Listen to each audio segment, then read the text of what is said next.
नाते आणि समाजमनाची चौकट मोडून एकत्र आलेल्या सावत्र आई आणि मुलाच्या अनैतिक संबंधाचा अत्यंत थरारक आणि दुर्दैवी शेवट झालाय। बदनामीच्या भीतीने मुलाने विष प्राशन करून तर प्रियकराच्या मृत्यूचा धक्का सहन न झाल्याने सावत्र आईने रुग्णालयाच्या परिसरातच झाडाला गळफास घेऊन आपली जीवनयात्रा संपवली आणि या खळबळजनक घटनेमुळे परिसरात प्रचंड खळबळ उडाली। नमस्कार, मी बालाजी शिंदे, तुम्ही पाहताय लोकाशा टीव्ही। याबाबत मिळालेली सविस्तर माहिती अशी की केस तालुक्यातील एका 40 वर्षीय व्यक्तीचा पहिल्या पत्नीसोबत घटस्फोट झाला होता। त्यानंतर 4 वर्षांपूर्वी त्यांनी दुसरे लग्न केले। संसार सुरू असतानाच पहिल्या पत्नीच्या मुलाचे आपल्या सावत्र आईशी प्रेम संबंध जोडले। हे सूत इतकं टोकाला गेलं की काही दिवसांपूर्वी हे दोघेही घरातून थेट तेलंगणा राज्यात पळून गेले। आपली पत्नी आणि मुलगा दोघेही बेपत्ता झाल्याने पतीने पोलिसांमध्ये धाव घेतली।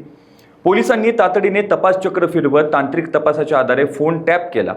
पोलिसांनी तेलंगणा गाठून त्या दोघांनाही ताब्यात घेतलं। आपले अनैतिक संबंध आता सगळ्यांना समजले आहेत। या भीतीपोटी आणि नैराश्यातून मुलाने विषारी औषध प्राशन केलं। प्रकृती खालावल्याने नातेवाईकांनी त्याला तातडीनं रुग्णालयात उपचारार्थ दाखल केलं। मात्र त्याची मृत्यूशी सुरू असलेली 4 दिवसांची झुंज अपयशी ठरली आणि उपचार सुरू असतानाच अनिलचा मृत्यू झाला।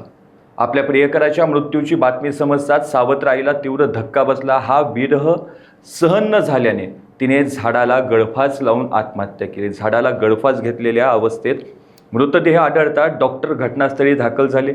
त्यांनी तत्परता दाखवत तात्काळ पोलिसांना याची माहिती दिली। घटनेची माहिती मिळताच अंबाजोगाई शहर पोलीस ठाण्याचे पोलीस निरीक्षक शरद जोगदंड यांनी अंबाजोगाई शहर पोलीस ठाण्याच्या पथकाला सूचना दिल्या। त्यानंतर पोलीस फौज फाट्यासह घटनास्थळी दाखल झाले व त्यांनी सर्वांसमक्ष पंचनामा केला। या संपूर्ण प्रकरणाचा आता पुढील तपास अंबाजोगाई शहर पोलीस अत्यंत गांभीर्याने करत आहेत। अशाच ताज्या अपडेटसाठी लोकाशा टीव्हीला सबस्क्राईब करा आणि लाईक करायला विसरू नका।